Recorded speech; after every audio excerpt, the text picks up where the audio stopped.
नमस्कार दोस्तों, स्वागत है सभी का इस प्लेटफॉर्म पे। यानी कि मेरे YouTube चैनल पे हमने एक free crash course series start की थी यूजीसी नेट ज्योग्राफी के लिए।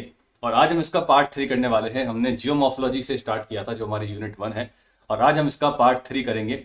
इस सीरीज के वीडियोस आपको नॉर्मली 9 बजे देखने को मिलते हैं। 1 नवंबर से हमने ये स्टार्ट किया था। अगर आपने नहीं देखा है प्रीवियस पार्ट्स में, पार्ट 2 को आई बटन पे लगा रहा हूँ, आप जाके उसको देख सकते हैं। ये फ्री है और उसका PDF आपको टेलीग्राम पे मिल जाएगा। टेलीग्राम की डिटेल्स जो है वो यहाँ पर है, शुभेंदु नेट ज्योग्राफी नाम से ये एक टेलीग्राम चैनल है। ये चैनल DP है, इसको आप ज्वाइन कर लीजिए टेलीग्राम में ढूंढ के, और आप इस क्लास की PDF जो है आराम से डाउनलोड कर सकते हैं। ठीक है, इसके अलावा ये सोशल हैंडल्स मेरे हैं, इसमें ये टेलीग्राम चैनल है और ये मेरा इंस्टाग्राम हैंडल है। इसको भी आप जाके फॉलो कीजिए, क्योंकि इसमें मैं ज्योग्राफी के शॉर्ट वीडियोस बनाता हूँ जो आपको बहुत हेल्पफुल रहेंगे। छोटे छोटे कॉन्सेप्ट हैं, इसको हमने एक फन वे के अंदर, एक इनोवेटिव वे के अंदर एनिमेशन के साथ बनाया है। ठीक है चलिए स्टार्ट करते हैं। तो हमने अभी कुछ एक और चीज ऐड की है लास्ट वीडियोस से। विजुअल एक्सरसाइज हम करते हैं। मैं आपको एक पिक्चर देता हूँ, पिक्चर का आपको आइडेंटिफाई करना पड़ता है कि ये पिक्चर में कैसा लैंडफॉर्म है या कुछ भी चीज ज्योग्राफी से रिलेटेड है। ठीक है, उसके लिए आपको 20 सेकंड मिलते हैं और उसके बाद फिर मैं इसका सही आंसर बताता हूँ, और जहाँ जरूरत होती है उसका एक्सप्लेनेशन भी दिया जाता है। ठीक है, तो पहले हम ये 3-4 जो भी विजुअल एक्सरसाइज करेंगे, उसके बाद फिर हम जो है अपने नॉर्मल क्वेश्चंस करेंगे। तो आप रेडी हो जाइए, बिल्कुल अटेंटिव होकर आप देखिएगा कि क्या क्वेश्चन आ रहा है। चलिए स्टार्ट करते हैं। पहला जो क्वेश्चन है विजुअल एक्सरसाइज का, बताइए आइडेंटिफाई दिस लैंडफॉर्म। ये लैंडफॉर्म क्या है आपको आइडेंटिफाई करना है, and your time starts now. बताइए क्या है ये लैंडफॉर्म।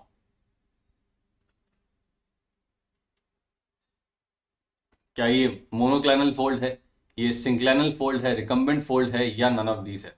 बताइए क्या होगा इसका आंसर। ऑलराइट, समय समाप्त होता है। तो इसका आंसर होना चाहिए, क्या आंसर होना चाहिए इसका? मोनोक्लाइनल है, क्या ये सिंक्लाइनल है, क्या ये रिकम्बेंट है, या नन ऑफ दिस है? बताइए। इसका आंसर होगा डी। जी हाँ, इसका आंसर होगा डी। ये एक आइसोक्लाइनल फोल्ड है। ठीक है, ये आप यहां पे देख सकते हैं, ये एक आइसोक्लाइनल फोल्ड है। फोल्डिंग कब होती है? जब कंप्रेशनल फोर्सेस लगते हैं, दोनों सेम दिशा में लग रहे हैं, तो वो तब जो है आपकी रॉक बेड जो हो जाती है वो फोल्ड हो जाती है। इस तरह से यहां से भी फोर्स लगा, यहां से भी फोर्स लगा, तो इस तरह से फोल्ड हो गई। अब इस फोल्डिंग एक्टिविटी में जब ये कंप्रेशनल फोर्सेस की मात्रा अगर बराबर है, दोनों जगह से यूनिफॉर्म लग रहा है, तो ये जो रॉक बेड यहां पर होंगे ना, ये इस तरह से यूनिफॉर्मली फोल्ड होते हैं। बिल्कुल इस तरह से यूनिफॉर्मली फोल्ड होते हैं। तो इस तरह की फोल्डिंग, जहां पर आपको ये जो लिम्फ कहलाते हैं, इसके हाथ कहलाते हैं फोल्ड्स के, वो इस तरह से लिम्फ जो है दोनों फोल्ड के, वो पैरेलल आपको देखने को मिल रहे हैं और ये वर्टिकल भी हैं। ठीक है, इनका ओरिएंटेशन जो है वो वर्टिकल है। इस तरह का फोल्ड जो होता है वो आइसोक्लाइनल फोल्ड होता है गाइस। ठीक है, इसीलिए इसका आंसर जो था, शायद आप लोगों में से किसी ने इसको ए बोला होगा, लेकिन ए नहीं है। मोनोक्लाइनल के अंदर क्या होता है, एक जो साइड होती है लिम्फ की वो यूनिफॉर्म होती है, लेकिन दूसरा जो होता है वो इस तरह से जेंटल होता है, और एक जो होता है वो आपका ऐसे स्टीप होता है। ये मोनोक्लाइनल होता है। सिंक्लाइनल के अंदर जो होगा दोनों यूनिफॉर्म होंगे। नॉर्मली ये फोल्ड्स के अंदर हम नहीं देखते, ये हम सिंक्लाइनोरियम के अंदर देखते हैं। इस तरह से एक बड़े फोल्ड के अंदर बहुत सारे एंटीक्लाइन सिंक्लाइन होते हैं, तो उसको हम सिंक्लाइनोरियम कहते हैं। इसका आंसर जो है वो होगा डी, क्योंकि इसका आंसर जो है वो है एक आइसोक्लाइनल फोल्ड।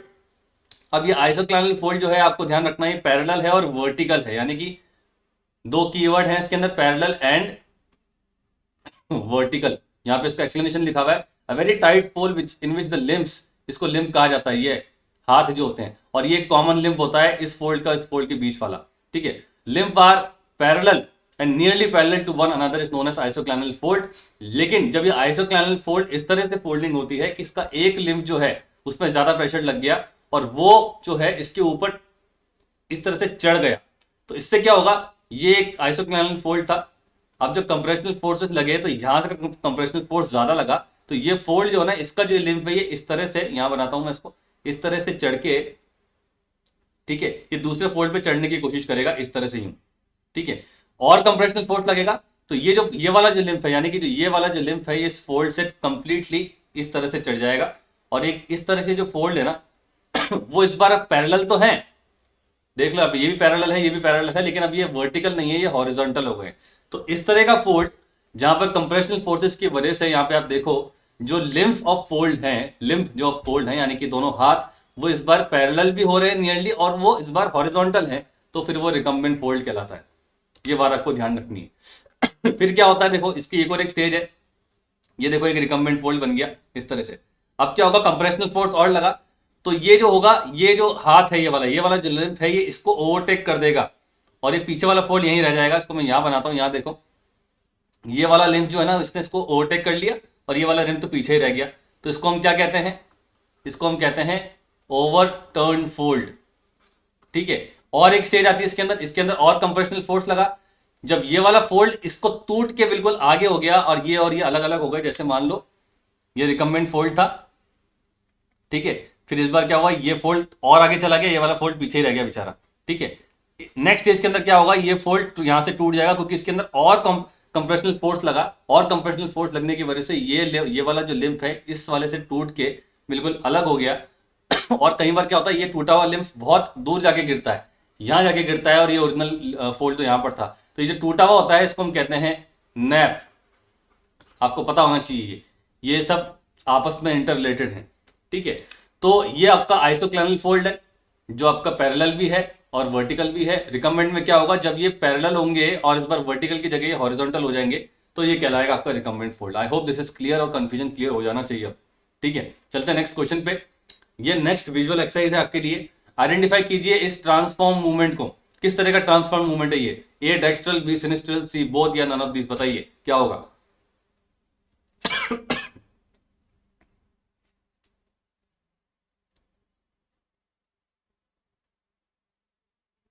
ABCD।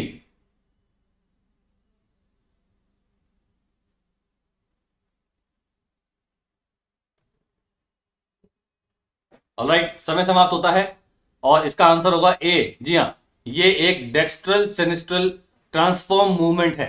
ठीक है, मैंने बताया था फॉल्ट जो होते हैं वो दो तरह के होते हैं। मान लो ये एक बड़ा रॉक ब्लॉक है, इसके अंदर से यहां से एक फॉल्ट लाइन बनी। ठीक है, तो ये अगर एक रॉक ब्लॉक इस तरफ है और एक रॉक ब्लॉक इस तरफ जा रहा है, डाउन द डिप मूवमेंट जब होता है रॉक ब्लॉक्स का, तो वो होते हैं डिप स्लिप फॉल्ट। ठीक है, जब रॉक ब्लॉक नीचे की तरफ ग्रेविटी की वजह से नीचे आ रहा है तो वो डिप स्लिप फॉल्ट है, क्योंकि वो डिप कर रहा है। ठीक है, इसीलिए यहां पे फिर हम डिप एंड स्ट्राइक भी पढ़ते हैं। ठीक है, ये डिप एंड स्ट्राइक हो गया आपका। लेकिन कई बार क्या होता है, रॉक ब्लॉक्स जो होते हैं वो डिप मूवमेंट नहीं करते, उनका मूवमेंट इस तरह से ट्रांसफॉर्म होता है। ठीक है, यानी कि वो ना तो डिप हो रहे हैं ना वो ऊपर की तरफ जा रहे हैं, लेकिन उनका मूवमेंट ट्रांसफॉर्म हो रहा है। ट्रांसफॉर्म समझते हो, ये रेलवे ट्रैक हो गया, एक रेलवे की गाड़ी यहां से आई, यानी कि एक ट्रेन यहां से आई, एक ट्रेन यहां से आई, ये दोनों आपस में जब क्रॉस करती हैं एक दूसरे को, तो इस तरह के मूवमेंट को हम कहते हैं ट्रांसफॉर्म मूवमेंट। ये ध्यान रखना। तो जब ट्रांसफॉर्म मूवमेंट के अंदर अगर हम इस एंगल से देखेंगे, इस ब्लॉक के रिस्पेक्ट में अगर हम मूवमेंट जानेंगे, तो ये अगर इस ब्लॉक के अगर ये ब्लॉक राइटवर्ड जा रहा है तो ये डेक्स्ट्रल मूवमेंट होता है, लेकिन इस ब्लॉक के इस तरफ ही अगर लेफ्टवर्ड जाएगा तो वो सिनिस्ट्रल हो जाएगा। यहां से समझते हैं, देख लो इस रॉक ब्लॉक के संदर्भ में अगर हम देखें, यहां का इस रॉक ब्लॉक का मूवमेंट ट्रांसफॉर्म मूवमेंट हो रहा है और ये राइटवर्ड जा रहा है, तो ये डेक्स्ट्रल राइट हैंडेड कहलाता है। लेकिन अगर ये लेफ्टवर्ड जाएगा तो ये सिनिस्ट्रल हो जाएगा। ठीक है, तो स्ट्राइक स्लिप फॉल्ट होते हैं, इसमें ऑब्जर्वर की हम बात कर रहे हैं। ऑब्जर्वर अगर यहाँ खड़ा हुआ है, ठीक है, ये ऑब्जर्वर है, इसके अगर राइटवर्ड जाएगा तो डेक्स्ट्रल होगा, इसके अगर लेफ्टवर्ड जाएगा तो वो सिनिस्ट्रल होगा। तो observer approaching the fault, see the opposite block is moving to the right, ये कीवर्ड है इसका। तो right lateral fall, right lateral slip fault और राइट स्लिप फॉल्ट। ठीक है, इसलिए इसको राइटवर्ड कहा जाएगा। इसको मैंने कीवर्ड भी बताया था, डेक्स्टर। अगर आपको पता होगा, अगर आपने कार्टून देखा होगा, डेक्स्टर एंड लेबोरेटरीज करके कार्टून नेटवर्क पे कार्टून आता था, तो डेक्स्टर क्या था, एक साइंटिस्ट था। साइंटिस्ट हमेशा राइट चीजें करते हैं। ठीक है, साइंटिस्ट कोई गलत नहीं करते, साइंटिस्ट हमेशा हर चीजें सही करते हैं, कुछ नया इन्वेंशन करते हैं। तो डेक्स्टर जब भी आए तो आपको राइट समझना है, डेक्स्टर, डेक्स्ट्रल, इस तरह से आपको ये याद हो जाएगा। ठीक है, ऑलराइट। तीसरा पिक्चर आपके सामने है, आपको आइडेंटिफाई करना है ये कौन सा लैंडफॉर्म है। यहाँ पर ये पूरा लैंडफॉर्म कौन सा है ये मैंने आइडेंटिफाई कर रखा है, क्वेश्चन मार्क लगा रखा है। आपका टाइम शुरू होता है अब। ऑप्शन पढ़ देता हूं मैं, सर्क, एस्कर, अरेट या नन ऑफ दिस। बताइए, any time starts now. Identify कीजिए इस लैंडफॉर्म को।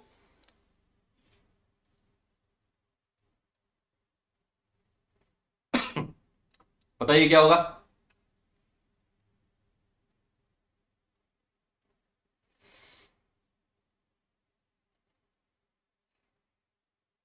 ऑलराइट, समय समाप्त होता है और इसका आंसर होगा सी, अरेट। जी हाँ, इसका आंसर है सी, अरेट। ये सर्क नहीं है, ये एस्कर नहीं है, और नन ऑफ दिस नहीं, ये अरेट है। इस तरह का जो लैंडफॉर्म होता है इसको हम अरेट कहते हैं, इसको हम कहते हैं हॉर्न, ठीक है, इसको हम कहते हैं सर्क। थोड़ा बहुत समझ लेते हैं यहाँ पर। पहले तो अरेट की डेफिनेशन देख लो। अरेट की डेफिनेशन क्या होती है? अरेट बेसिकली एक नाइफ एज रिच है। एक ग्लेशियल एरियाज पे जब आपको इस तरह की पहाड़ी दिख रही है जिसका जो ऊपरी हिस्सा है वो बिल्कुल नाइफ, हमने देखा है जो किचन नाइफ होता है उसकी ऊपरी जो हिस्सा होता है उसका बिल्कुल कैसा होता है? धारदार होता है। इस तरह से जब ये होता है बिल्कुल धारदार था, ठीक है। तो एक नाइफ एज रिच जो होगी जहां पर दो नेबरिंग कॉरीज या सर्क देखने को मिलते हैं उसको हम एरेट कहते हैं। तो अरेट से आपको पहले दो तीन चीजें ध्यान रखनी है। अरेट जो है पहली बात ग्लेशियल एरिया पे है, दूसरा ये नाइफ एज्ड है, ठीक है। नाइफ एज कहीं भी आ जाए तो अरेट ध्यान रखना है। अब ये बनता कैसे है? ये देखो, ये हमारा एक पहाड़ी हो गई, इसके ऊपर ग्लेशियर है हमारा। अब क्या होता है, ग्लेशियर यहां पर है, ग्लेशियर ये नीचे की तरफ जाएगा, इधर भी जाएगा, इधर भी जाएगा, ठीक है। ग्रेविटी की वजह से मास वेस्टिंग हो रही है। तो जब ये नीचे की तरफ आता है तो ये इस एरिया को इरोड करता हुआ जाता है। ये एरिया इरोड होता है तो यहां पर एक इस तरह से arm chair shape, arm chair कैसी होती है हमारी? इस तरह से आर्म चेयर होती है हमारी। यहां बैठते हो, यहां पर आर्म होता है और यहां पर आप बैठते हो तो इस तरह से। तो ये आर्म चेयर शेप यहां पे जब डिप्रेशंस बनने लगते हैं और जहां पर यहाँ पे ग्लेशियर इकट्ठा होने लगता है, दोनों तरफ बनते हैं जब इस ग्लेशियर का डाउन द हिल मूवमेंट होता है, तो यहां पर और यहां पर इस पहाड़ी के दोनों तरफ आप देखोगे इस तरह से आर्म चेयर शेप डिप्रेशंस बनते हैं। और यहां पर क्या होती है, स्नो इकट्ठा हो जाती है, बर्फ इकट्ठा हो जाती है, ग्लेशियर यहां पे कई लंबे समय तक मौजूद रहता है। अब क्या हो रहा है, यहां से यहां आ जाओ, ठीक है। Over a period of time, इसको मैं ढंग से बनाता हूं, देखो पहला स्टेज तो ये रहा, ये हमारा ग्लेशियर था, यहां से भी ग्लेशियर जा रहा है, यहां से भी ग्लेशियर जा रहा है, जिसकी वजह से यहाँ पे आर्म चेयर शेप्ड डिप्रेशंस बनेंगे, जिसको हम क्या कहते हैं? जिसको हम कहते हैं कॉरिस या सर्क। ये कई बार आपने सुना होगा सर्क क्या है। सर्क एक क्या है? इरोजनल ग्लेशियल फीचर है, ये बात आपको ध्यान रखनी है। अब क्या हुआ, over a period of time जब ये ग्लेशियर रिसीड कर रहा है, नीचे की तरफ जा रहा है, तो ये डिप्रेशन जो होगा वो और गहरा होगा, फिर ये और गहरा होगा, इस तरह से और गहरा होगा। तो ये जो हिल था ना हमारा, ये जो रिज था यहाँ पर, या जो ये माउंटेन था, इसका शेप कंटिन्यूस इरोजन की वजह से और कंटिन्यूस डेप्थ ऑफ कॉरीज के बनने की वजह से क्या होगा, ये जो ग्लेशियर था हमारा इस तरह से था, अब वो ग्लेशियर का जो डिजाइन है या जो ग्लेशियर हिल का डिजाइन है, अब वो एक इस तरह से तिकोना हो गया है। क्यों? क्योंकि यहां पर कंटिन्यूसली इस तरफ से इस तरफ से इस तरफ से ग्लेशियर नीचे की तरफ जा रहा है और वो डिप्रेशन बनाता जा रहा है, और ये कॉरीज और सर्क की डेप्थ जो है वो बढ़ती जा रही है दोनों तरफ से। तो ये जहां था, इसकी ओरिजिनल देखो ये लाइन यहाँ थी, अब ये शिफ्ट हो गया है यहाँ से ड्यू टू इरोजन, और इस तरह से ये एक नाइफ एज रिज बनाता है। देखो ये इस तरह से तिकोना जब ये बन जाता है, तो ये जो तिकोनी तिकोनी नाइफ एज रिज होती है, इसको हम एरेट कहते हैं। ये बात आपको ध्यान रखनी है। तो फिर ये हॉर्न क्या है? कोई बता सकता है कमेंट के अंदर हॉर्न क्या है?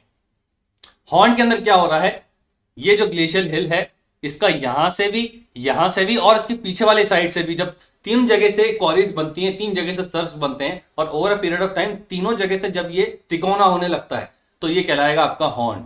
ये बात आपको ध्यान रखनी है, तब ये हॉर्न कहलाएगा। दो जगह से अगर कॉरीज बन रही है तो ये कहलाएगा एरेट। तो मैं कह सकता हूं कि एरेट जो है वो एक ऐसी त्रिकोणी शेप्ड रिज है जिसके दोनों तरफ यहां पर आपको कॉरीज या सर्फ देखने को मिलते हैं, और हॉर्न एक इस तरह की आपकी त्रिकोणी रिज होगी जिसके एक साइड, दूसरी साइड और तीसरी साइड भी तीन जगह आपको कॉरीज या सर्फ देखने को मिलेंगे, ठीक है। तो ये बात आपको ध्यान रखनी है, हॉर्न बनता है तीनों तरफ से जब आपकी कॉरीज बनती हैं तब, और एरिड बनता है जब दोनों तरफ से कॉरीज बनती हैं, और इस कॉरीज के बनने की वजह से इसकी डेप्थ बढ़ती जाती है और जो माउंटेन है वो तिकोना होता चला जाता है, जिसकी वजह से आपके एरिड बनते हैं। तो ये बात आपको ध्यान रखनी है। और सर्क क्या होता है मैंने आपको बता ही दिया, कॉरीज क्या होती है, इस तरह से आर्म चेयर शेप्ड डिप्रेशन जो होते हैं ग्लेशियल एरियाज के अंदर, इसको हम सर्क कहते हैं। और एरिड का आपको ध्यान रखना है, ये आपके नाइफ एज रिजेस को कहा जाता है, ठीक है। I hope this is clear. ये विजुअल एक्सरसाइज आपको समझ में आई होगी और ये विजुअलाइजेशन से आपको समझ में आया होगा। मेन उद्देश्य ये होता है, ज्योग्राफी को आपको विजुअलाइजेशन से जितना आप पढ़े उतना अच्छा है। और फैक्ट्स को पढ़ने से पहले आप किसी का पिक्चर देखें, मैप देखें, डायग्राम्स देखें, जितना आप देखेंगे उतना आपके लिए फैक्ट पढ़ना, वो कॉन्सेप्ट पढ़ना ईजी हो जाता है और एक लंबे समय तक आपको वो चीज याद रहती है, ठीक है। चलिए अब हम करने वाले हैं क्वेश्चंस। क्वेश्चंस का फॉर्मेट वही रहेगा, क्वेश्चन आएगा, मैं पढ़ दूंगा पूरा, उसके ऑप्शन भी पढ़ दूंगा, 20 सेकंड का टाइम मिलेगा और उसके बाद आपको जवाब देना है। चलिए स्टार्ट करते हैं, ठीक है। Question number 1, consider the following statement and choose the option which is incorrect. ध्यान रखना, पहला है outwash plains are found by glacial deposition, दूसरा है hanging deposits inside a limestone cave is known as stalagmite, तीसरा है sink holes are found by the enlargement of cracks inside limestone rocks, और चौथा है seeps are depositional features lying parallel to the wind erosion and your time starts now. इनमें से आपको incorrect बताना है, बताइए क्या होगा।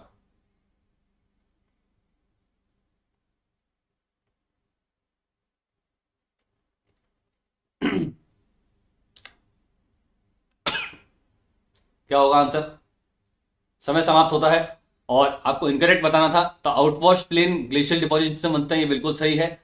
Hanging deposits inside a limestone cave is known as stalagmite, नहीं, स्टैलेक्टाइट होगा वो, STLACTIT, ये हमने पिछले पार्ट्स के अंदर किया है, मैंने सी का वर्ड, एक कीवर्ड आपको दिया था, सी फॉर सीलिंग, सीलिंग से मतलब ऊपर से आने वाले जो होंगे, ठीक है। सिंक होल्स जो होते हैं वो आपके लाइमस्टोन रीजन से बनते हैं, बिल्कुल सही है, बिल्कुल। और सीप डिपोजिशन लैंडफॉर्म जो होते हैं they are parallel to the wind direction, बिल्कुल सही है ये। तो इनमें से जो गलत है वो आपका है hanging deposits inside a limestone cave is known as stalactite, not stalagmite. Stalagmite जो होंगे जब हैंगिंग डिपॉजिट्स नीचे की तरफ आएंगे और फिर जमीन से कोई एक स्ट्रक्चर बनता है, जमीन से उठता हुआ जो स्ट्रक्चर बनता है, तिकोना से जो स्ट्रक्चर बनता है उसको हम स्टैलेग्माइट कहते हैं। एम मतलब मैटिंग, और मैटिंग कहाँ होती है? मैटिंग हमेशा जमीन पे लगाते हैं हम, ठीक है। स्टैलेक्टाइट मतलब सी फॉर सीलिंग, सीलिंग मतलब ऊपर से आ रहा है, ऐसे आप समझ सकते हैं। चलिए इसका एक्सप्लेनेशन देखते हैं थोड़ा बहुत। हमने बात की यहाँ पर आउटवॉश प्लेन। आउटवॉश प्लेन क्या होता है? जब ग्लेशियर ये रिसीड कर रहा है, देखो रिसीड करने की वजह से देखो एक यहाँ कॉरी बन रही है, एक यहाँ कॉरी बन रही है, और इस तरह से देखो एक तिकोना शेप आपको देखने को मिल रहा है एरे, ठीक है। अब ग्लेशियर जब नीचे की तरफ आता है तो वो नीचे से पूरे ग्लेशियल एरिया की इरोजन करता हुआ जाता है, उसको एक रेगमाल पेपर, सैंड पेपर आपने सुना होगा, उस तरह की एक इरोजन हमें देखने को मिलती है। रगड़ते हुए वो नीचे की सारी डेब्री, रॉक मटेरियल्स, बोल्डर्स लेता हुआ जाता है, और इस डेब्री को हम कहते हैं मोरेन्स, ठीक है। जो ग्लेशियर इरोजन से जब ग्लेशियर चला जाता है और पीछे जब उसकी डबरी रह जाती है उसको हम मोरेन कहते हैं। मोरेन भी तीन तरह के होते हैं, एक होता है लैटरल मोरेन होता है, एक टर्मिनल मोरेन होता है, और एक मीडियल मोरेन होता है। मीडियल मोरेन मतलब एक ग्लेशियर ये किएरा, एक ग्लेशियर ये किएरा, दोनों के बीच में अगर एक डबरी की लाइन बन जाती है, एक रिज बन जाती है, उसको मीडियल मोरेन कहते हैं। टर्मिनल मोरेन क्या होगा? ये ग्लेशियर जा रहा है देखो नीचे की तरफ, तो इसके साइड पर जब ये डबरी इकट्ठा होने लगती है तो उसको हम टर्मिनल मोराइन कहते हैं, सॉरी लेटरल मोराइन कहते हैं, इसको लेटरल मोराइन कहेंगे। लेटरल मतलब साइड होता है, लेटरल इरोजन आपने पढ़ा होगा। और लास्ट में आता है टर्मिनल मोराइन, ये वाला मतलब जब ग्लेशियर पूरा नीचे की तरफ चला गया, नीचे जाने के बाद जब उसने सारी अपनी डबरी यहाँ पर इकट्ठा कर दी, तो ये आपका टर्मिनल मोराइन कहलाता है। और फिर टर्मिनल मोराइन के जस्ट बाद आपको देखने को मिलता है ये पूरा एरिया, जिसको हम आउटवॉश प्लेन कहते हैं। यानी कि आउटवॉश प्लेन वो मैदानी इलाका है जो ग्लेशियल डेब्री से बना है। ग्लेशियर जब ऊपर से नीचे की तरफ आया तो बहुत सारे रॉक डेब्रीज लेता हुआ आया, और आगे जाके जब ग्लेशियर ने अपना सारा डेब्री छोड़ दिया नीचे की तरफ, जब लूज कर दिए वो सेडिमेंट्स, तो उससे जो एक मैदानी इलाका बनता है उसको हम कहते हैं आउट वॉश प्लेन। ये बात आपको ध्यान रखनी है, तो ये आपको पता होना चाहिए। एरे हमने देख लिया, array lateral moraine side by हो गया, मीडियल मोराइन दो ग्लेशियर के बीच वाला जो हो गया, और टर्मिनल बिल्कुल जो एंड पे हमें देखने को मिलता है, वो बात आपको ध्यान रखनी है। इसी तरह से सीप क्या होता है? सीप बेसिकली एक डिपोजिशनल फीचर है जो आपको डेजर्ट एरिया में देखने को मिलेगा। इस तरह से ये पैरेलल नैरो रीजेस हमें देखने को मिलती हैं, ठीक है। डेजर्ट एरियाज के अंदर इसकी खासियत ये होती है, ये लॉन्गिट्यूडनल ड्यून्स है, मतलब ये विंड की डायरेक्शन से पैरेलल चलते हैं, ठीक है। विंड की डायरेक्शन भी यहाँ पर है, और रीजेस भी देखो इस तरह से बन रही है। ट्रांसफर ड्यून्स कौन से होंगे? इस तरह से ट्रांसफर ड्यून्स होते हैं, ठीक है। विंड की डायरेक्शन जो है वो इस तरह से है, और जो सैंड ड्यून है वो कुछ इस तरह से बनता है, इसको हम सैंड ट्रांसवर्स ड्यून कहते हैं। लॉन्गिट्यूडनल ड्यून क्या होगा? विंड की डायरेक्शन ये, और लैंडफॉर्म भी विंड की डायरेक्शन में बन रहा है, तो ये लॉन्गिट्यूडनल ड्यून कहलाएगा। ट्रांसफर ड्यून्स का बेस्ट एग्जांपल है आपका बारचन, ठीक है। बरचान आपने देखा होगा या हाइपरबोला भी आपने देखा होगा, ठीक है। तो ये आपको आई होप क्लियर हो गया होगा। चलते हैं नेक्स्ट क्वेश्चन पे। Choose the correct order of the arrival of seismic waves at seismograph. A B C D option है। पहला है S waves, R waves, P waves, दूसरा है L waves, P waves, S waves, तीसरा है body waves, surface waves, S waves, और चौथा है पी वेव्स, एस वेव्स और surface waves. And your time starts now. बताइए आपको बताना है पहले कौन आता है, उसके बाद कौन आता है, फिर उसके बाद कौन आता है, ठीक है। एग्जाम में उल्टा क्वेश्चन भी पूछ सकता है, लास्ट में कौन आता है, फिर सेकंड लास्ट कौन आता है, और सबसे लास्ट कौन आता है, ये भी पूछ सकता है।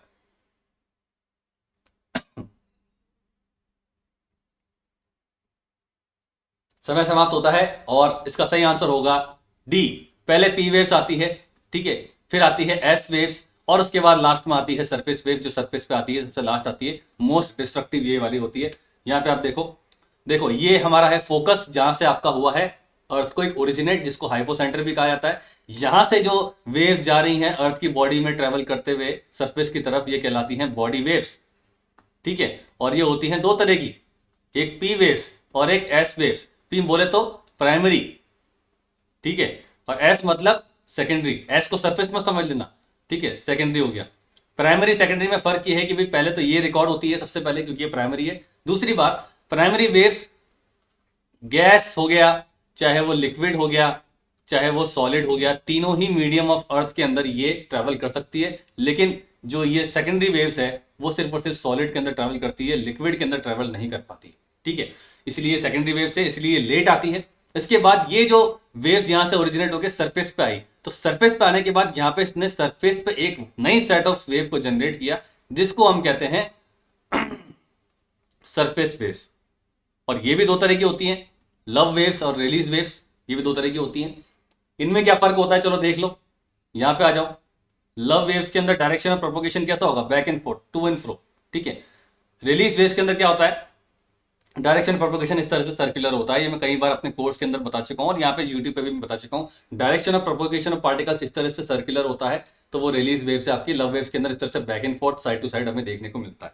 ठीक है, तो ये तो वेव्स हमने देख लिए कि भैया पहले यहां से जनरेट होगी फोकस से, तो फोकस पे आएगी बॉडी वेव्स। ठीक है, और सरफेस पे आने के बाद जो आती है वो आपकी सरफेस वेव्स कहलाती है। ठीक है, अब सिस्मोग्राफ एक इंस्ट्रूमेंट है जहां पर ये अर्थक्वेक वेव्स को हम रिकॉर्ड करते हैं। तो भैया सबसे पहले आती है पी वेव्स, उसके बाद आती है एस वेव्स, उसके बाद लास्ट में आती है एल वेव्स। एल वेव्स मतलब हमारी सरफेस वेव्स, एल वेव्स मतलब हमारी लव वेव्स। ठीक है, ये बात आपको ध्यान रखनी है। तो ये आपको क्लियर होना चाहिए कि भाई P waves, S waves body waves हैं, लव वेव्स, रिलीज वेव्स हमारी सरफेस वेव्स हैं। ठीक है, चलिए alright, question number 3, consider the following statement about the geomorphic hazards के बारे में है और आपको बताना है इसमें से कौन सा सही है। तो पहला स्टेटमेंट है geomorphic hazard originate from the lithosphere only. दूसरा है they are aggravated by the human activities. तीसरा है geomorphic hazard can cause public health issues and disrupt the natural environment. And your time starts now. बताइए, ये options आपके सामने है, ए B C D, बताइए क्या होगा।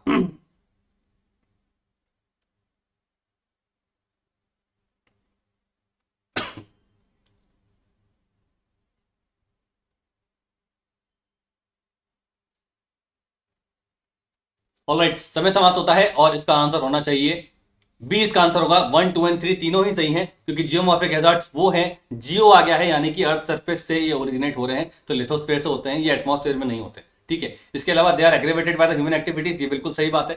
ठीक है, जियोमॉर्फिक हैजार्ड्स को भी हम देखेंगे, इसके एग्जांपल क्या है तब मैं बताऊंगा ये ह्यूमन एक्टिविटीज से कैसे एग्रीवेट होते हैं, अभी देख रहे हैं।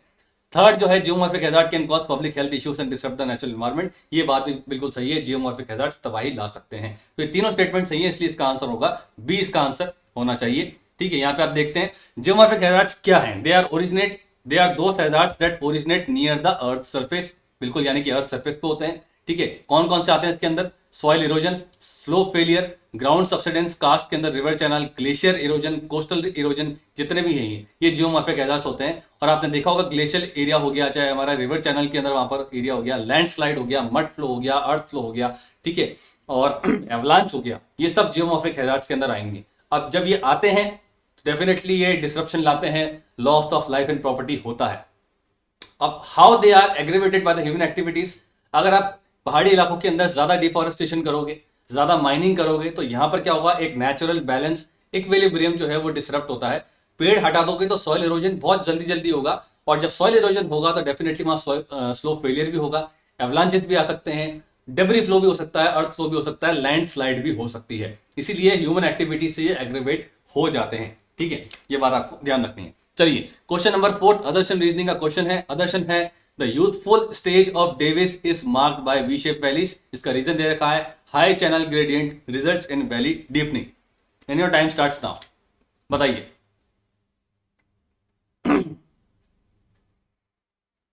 अदर्शन रीजनिंग में मैंने ट्रिक बता रखी है कि क्या करना है आपको, बीच में दोनों अदर्शन और रीजन के बीच में आपको बिकॉज या क्योंकि लगाना है और आपको उसका आंसर मिलता है।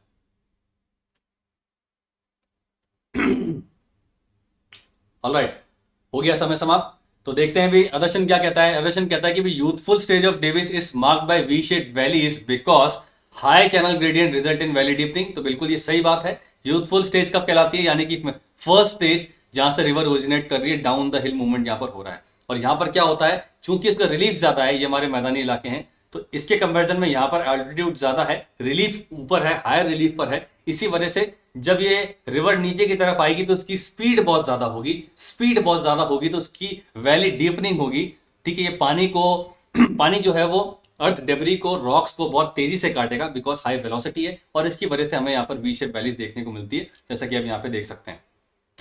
ठीक है, तो अर्ली स्टेज पे डेविस की जो फर्स्ट स्टेज है, यूथफुल स्टेज पे जो इरोजन होता है वो एक वर्टिकल इरोजन होता है, क्योंकि जो रिवर वेलोसिटी है वो बहुत ज्यादा है। ठीक है, इस तरह से होता है, और फिर यहाँ पे इस तरह से वर्टिकल इरोजन होता है, साथ ही साथ यहाँ पे वेदरिंग भी हो रही है, मास मूवमेंट भी हो रहा है, और इस तरह से आपको ये वी शेप वैलीज हमें देखने को मिलती हैं। ठीक है, उसके बाद लेटर स्टेज के अंदर क्या होता है, जब मैदानी इलाकों के अंदर जब रिवर्स आती है तो उसकी वेलोसिटी कम होने लगती है, इसी वजह से अब वैली डीपनिंग नहीं होती, वैली वाइडनिंग होती है, तो लेटरल इरोजन हमें देखने को मिलता है, रिवर आसपास के इलाकों को ज्यादा इरोड करती है बजाय डेप्थ के। ठीक है, ये बात आपको ध्यान रखनी है। ऑलराइट, क्वेश्चन नंबर 5 आदर्शन रीजनिंग का क्वेश्चन है, meanders are commonly found in the mature stage। इसका रीजन दे रखा है कि भाई kinetic energy of the river flows is increased in this stage. बताइए क्या होगा इसका आंसर।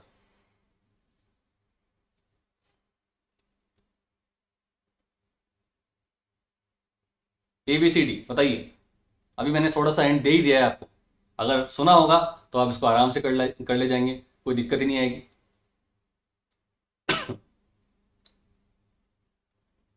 ऑलराइट, समय समाप्त होता है, तो आदर्शन क्या कहता है, meanders are commonly found in the mature stage. ये बात बिल्कुल सही है, कभी भी आपको यूथफुल स्टेज के अंदर आपको meanders देखने को नहीं मिलेंगे।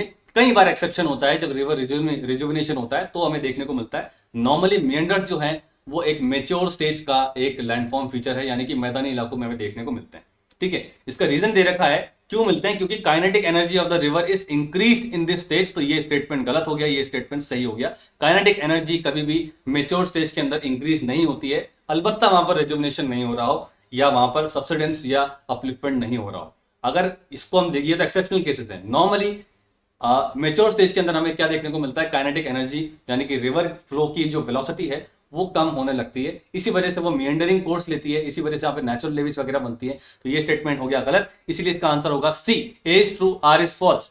यहाँ पे आप देखो मिएंडर का हम एक स्ट्रक्चर देख लेते हैं, कई बार मिएंडर के स्ट्रक्चर से भी क्वेश्चन आता है। मिएंडर बेसिकली क्या है, मैदानी इलाकों में जब रिवर की वेलोसिटी कम होने लगती है तो फिर वो इस तरह से एक सांप नुमा एक स्ट्रक्चर बनाती है, इस तरह से वो चलने लगती है आगे की तरफ, तो उससे ये जो लैंडफॉर्म बनता है, ठीक है, जिगजैग, जिसको साइनियस भी कहते हैं, ठीक है, या स्नेक शेड भी इसको हम कहते हैं, इसको हम मिएंडर्स कहते हैं।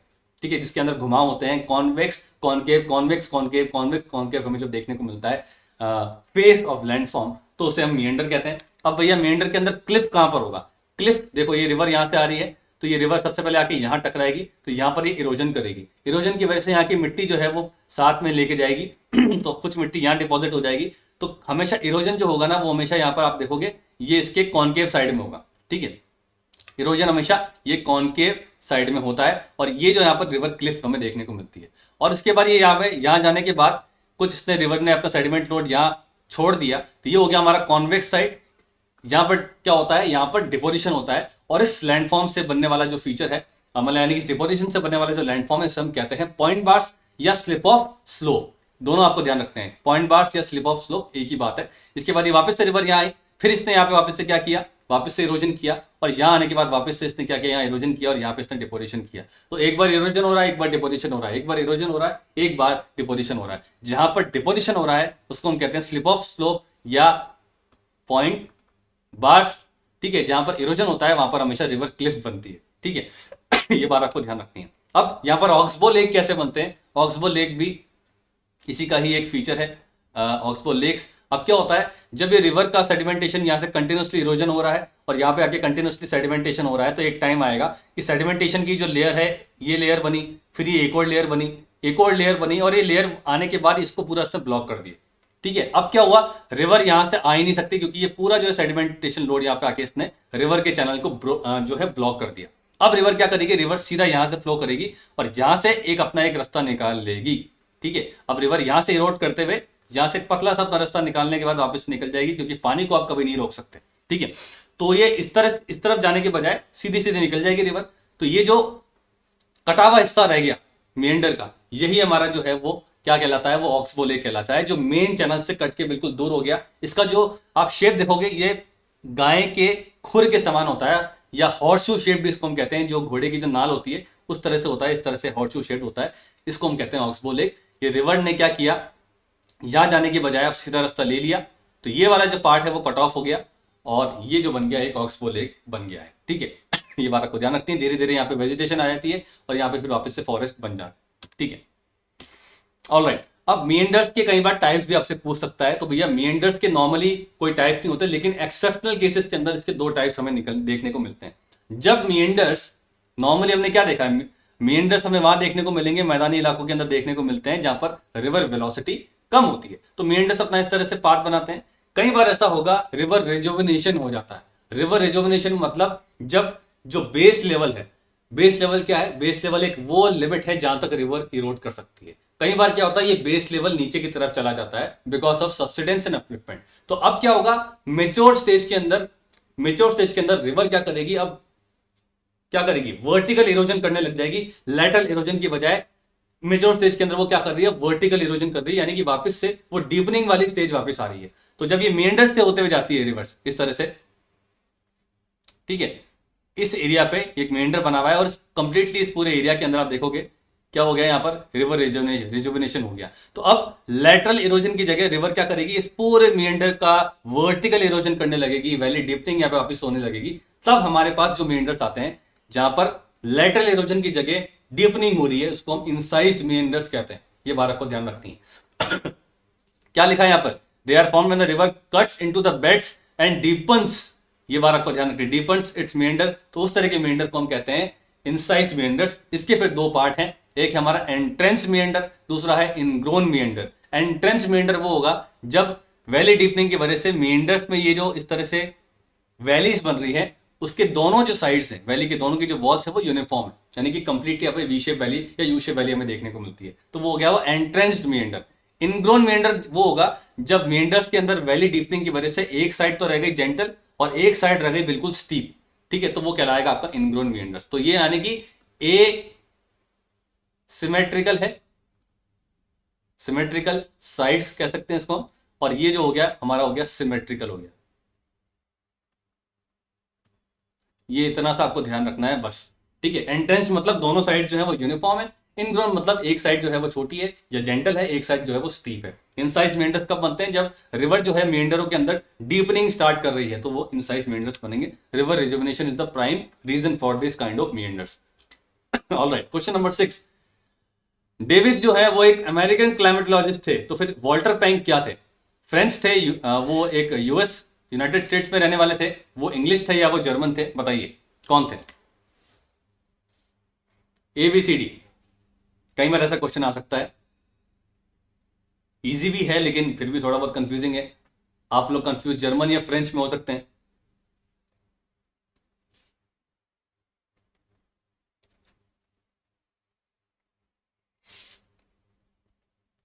ऑलराइट, समय समाप्त होता है और इसका सही आंसर होगा डी। जी हाँ, वॉल्टर पैंक जो थे वो एक जर्मन जियोग्राफर थे। यहाँ पे आप देखेंगे ये हमारे वॉल्टर पैंक है, ये देखो यहाँ पे नेशनलिटी दे रखी है इनकी जर्मन। ठीक है, और ये जाने जाते हैं लैंडस्केप इवोल्यूशन से, अपनी इन्होंने जो वो दी है लैंडफॉर्म थ्योरी जो दी है, साइकिल ऑफ इरोजन जो डेविस ने दी है, उसी की काउंटर में इन्होंने अपनी थ्योरी दी थी, landform theory, erosion, cycle of erosion theory. इसके अंदर इन्होंने एंड्रम्फ और प्रायम्फ का यूज किया है, और डेविस की जो कुछ कमियां थी उन्होंने उसमें इसको बताया है। तो ये एक जर्मन जियोग्राफर थे, ये बात को ध्यान रखना है, जियोमॉर्फोलॉजिस्ट ये थे। Alright, question number 7। Which among the following process is typical to the glacial erosion? A. Plucking, B. Hydraulic action, C. Deflation और D. corrosion। बताइए।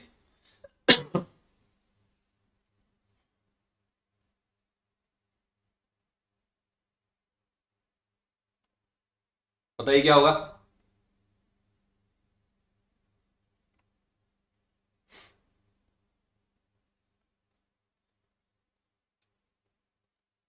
समय होता है समाप्त और इसका सही आंसर होगा प्लकिंग। बिल्कुल, प्लकिंग इसका सही आंसर है। हाइड्रोलिक एक्शन हमेशा हमें रिवर में देखने को मिलेगा, यानी कि फ्लूवियल में देखने को मिलेगा। डिफ्लेशन हमें देखने को मिलता है एओलियन के अंदर। ठीक है, डिफ्लेशन हॉलोस बनते हैं, और कोरोजन हमें दोनों में देखने को मिलेगा, फ्लूवियल और ग्लेशियल दोनों में। कोरोजन का मतलब क्या होता है, कोरोड कर देना किसी चीज को, यानी कि उसको छीलते हुए जाना आगे। तो जब रिवर्स के अंदर बड़े बड़े बोल्डर्स होते हैं, फाइन पार्टिकल्स होते हैं, तो जब वो रॉक से टकराते हैं तो उसको वो छीलते हुए जाते हैं, क्रोड करते हुए जाते हैं। ऐसा ही ग्लेशियर भी करता है। तो इसका सही आंसर होगा प्लकिंग, इसका सही आंसर है। ठीक है, प्लकिंग में क्या होता है, देखो ये एक तरीके का माउंटेन है, ठीक है, यहां से ग्लेशियर जो है वो मूव कर रहा है डाउन द हिल, वो मूवमेंट करता हुआ आया, उसके बाद एक छोटे से रिज के ऊपर से ये जा रहा है। तो ग्लेशियर यहां से देखो चलेगा और यहां से होने के बाद ये वापस से यहां से उतर जाएगा। तो क्या करेगा इस पूरे प्रोसेस के अंदर, यहां से यहां से यहां से यहां से ये क्या करता है, बड़े बड़े रॉक बोल्डर्स अपने साथ लेके चलता है और इस पूरे माउंटेन को कोरोड करता हुआ भी जाता है। इस प्रोसेस को हम कहते हैं, जब ये इस तरह से जब ग्लेशियल मूवमेंट होता है, जब ये डबरी को अपने साथ लेता हुआ जाता है, इसको हम प्लकिंग कहते हैं। प्लकिंग मतलब पिक करना किसी चीज को, ठीक है।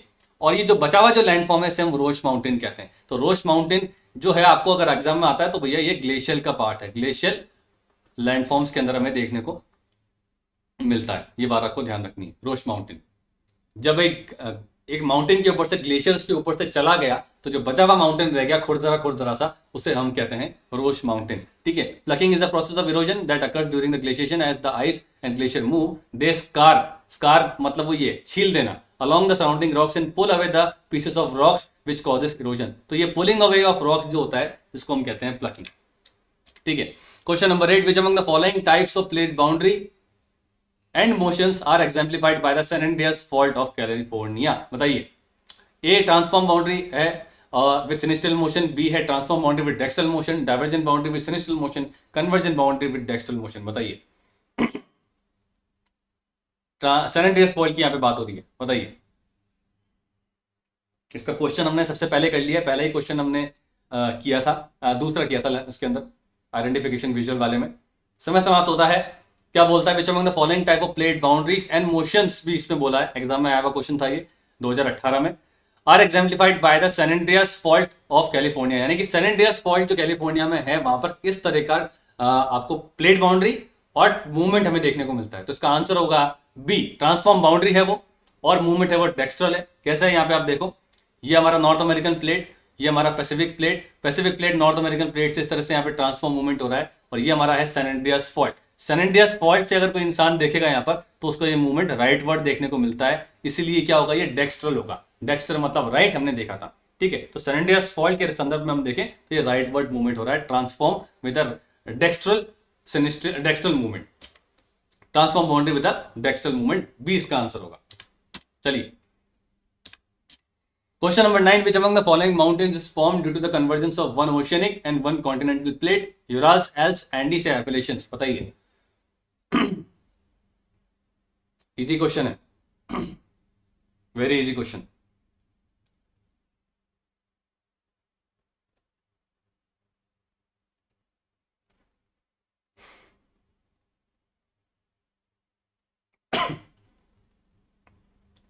ऑलराइट, समय समाप्त होता है और इसका सही आंसर होगा सी, एंडीज। Very simple. कौन कौन सी प्लेट है भैया, एक तो हमारी नेस्का प्लेट है, एक हमारी साउथ अमेरिकन प्लेट है। तो नेस्का प्लेट जो क्या है वो एक ओशनिक प्लेट है, साउथ अमेरिकन प्लेट एक कॉन्टिनेंटल प्लेट है, ये जो कन्वर्ज करती है। इसकी वजह से यहाँ पर देखो ये नेस्का प्लेट इस तरफ है, साउथ अमेरिकन प्लेट इस तरफ है, दोनों कन्वर्जेंस कर रही है और ये हमारे यहाँ पर हमें एंडीज माउंटेन्स देखने को मिलती है। नेस्का प्लेट चूंकि ओशनिक प्लेट है, ओशनिक प्लेट हमेशा डेंसर होती है और जो डेंसर प्लेट होती है वो हमेशा नीचे की तरफ सबसाइड करती है, वो नीचे की तरफ जाती है। जो लाइटर प्लेट रहती है वो ऊपर की तरफ रहती है, इसीलिए नेस्का प्लेट आपको नीचे सबडक्ट करते हुए देखने को मिलेगी और ये साउथ अमेरिकन प्लेट ऊपर की तरफ रहती है। ये छोटी छोटी चीजें हैं, अगर आप पेन पेपर लेके बैठे हैं, ये छोटी छोटी चीजें अगर आपको याद नहीं रहती तो उसको आप जरूर लिखें, जो मैं बोल रहा हूँ आपको बहुत ये कंफ्यूजन दूर करेगा और एग्जाम में आप बहुत इजीली क्वेश्चंस कर जाएंगे, ठीक है। जब दो प्लेट कन्वर्ज करती है, ठीक है, तो डेंसर प्लेट नीचे की तरफ जाती है, लाइटर प्लेट इसके ऊपर रहती है और यहां पर बनते हैं हमारे सबडक्शन जोन्स, जिसको टेक्निकली क्या कहा जाता है, वेडाटी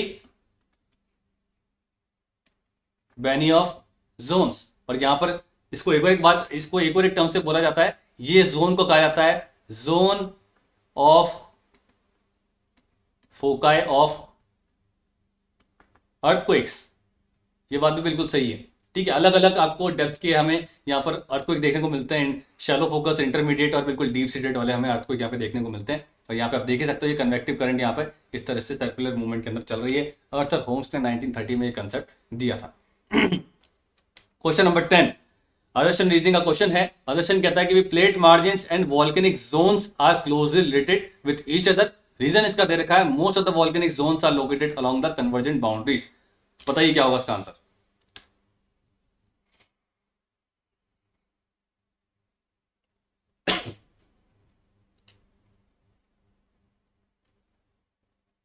क्या होगा आंसर?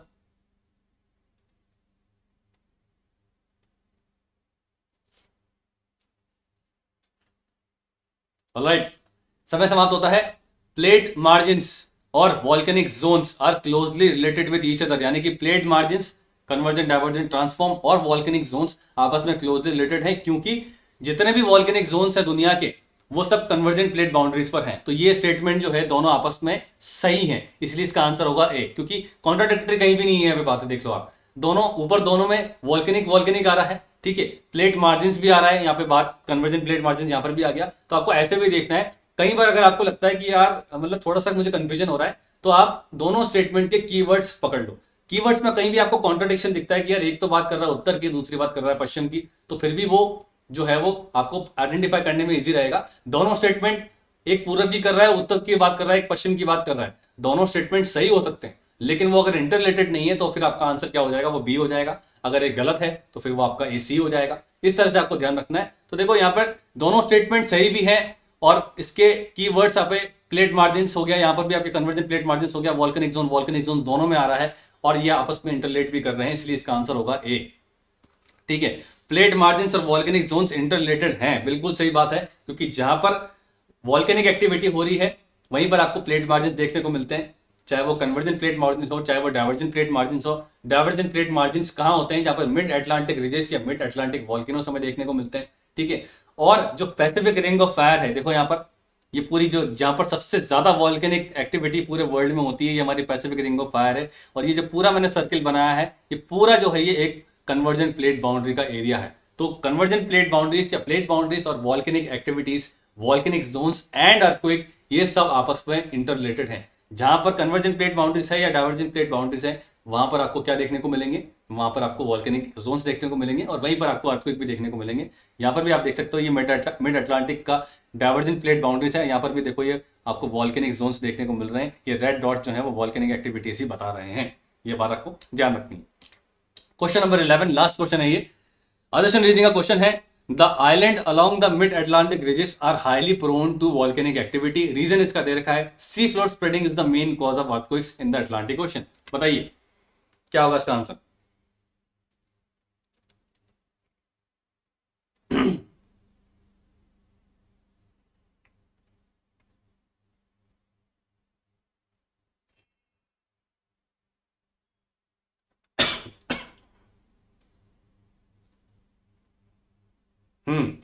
पिछले क्वेश्चन में मैंने आपको हिंट दे ही दिया था, और अगर आपने वो सुना होगा तो ये क्वेश्चन आपको करने में दिक्कत नहीं आएगी। पहला स्टेटमेंट कह रहा है कि island along the mid Atlantic ridges are highly prone to volcanic activity.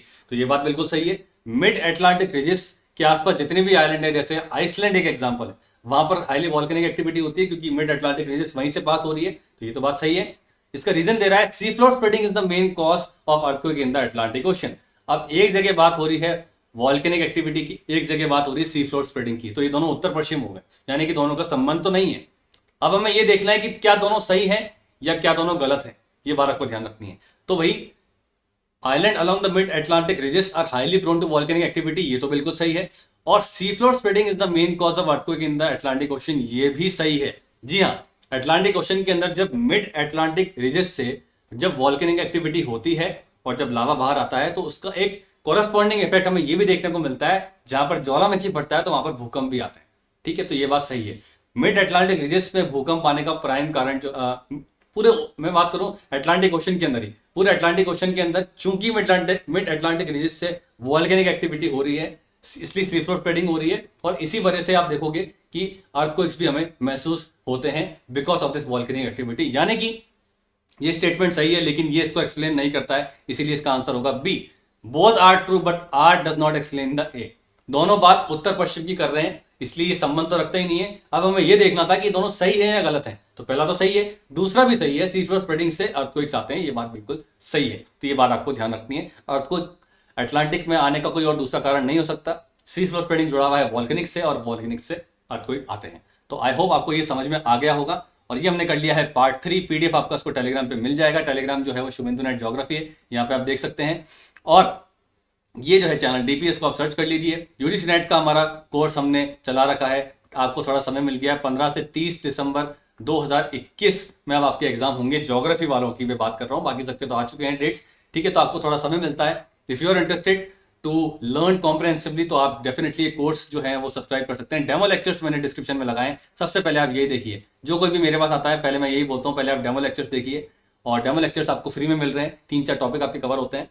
अगर आपको समझ में आता है तो इस नंबर पे आप मुझे मैसेज कर सकते हैं, या कॉल कर सकते हैं, व्हाट्सएप कर सकते हैं, ठीक है। ये डेमो लेक्चर्स मैंने 3 लगा रखे हैं। Central place theory, continental drift और माइग्रेशन मॉडल्स, डिस्क्रिप्शन में इसको आप जरूर देखें। और उसके बाद फिर हम आगे की बात करेंगे। इस वीडियो में इतना ही। इस सीरीज में जियोमॉर्फोलॉजी का मैं पार्ट 4 भी लाने की सोच रहा हूँ। कुछ और क्वेश्चंस हैं मेरे पास जो मुझे लगता है कि इंपॉर्टेंट है। तो आप स्टे ट्यून्ड रहिए। पार्ट 4 के लिए आप वेट कीजिए, और जब भी आएगा तो टेलीग्राम पे आपको नोटिफिकेशन मिल जाएगा। इसीलिए इस टेलीग्राम को आप जो है वो ज्वाइन कर लीजिए। आपको वीडियोस के अपडेट्स यहीं पर मिलते हैं, पीडीएफ भी आपको यहीं पे मिलता है। इस वीडियो में इतना ही। Thank you so much. और सब्सक्राइब करके बेल आइकन दबा के रखिए। काफी सारे लोगों ने अभी भी सब्सक्राइब नहीं किया है, मैं वापस बोल रहा हूँ। जितने भी मेरी ऑडियंस है लिमिटेड, जितने भी है, आप सब लोग चैनल को सब्सक्राइब जरूर कीजिए। इस वीडियो में इतना ही। Thank you so much. मिलते हैं द नेक्स्ट वन।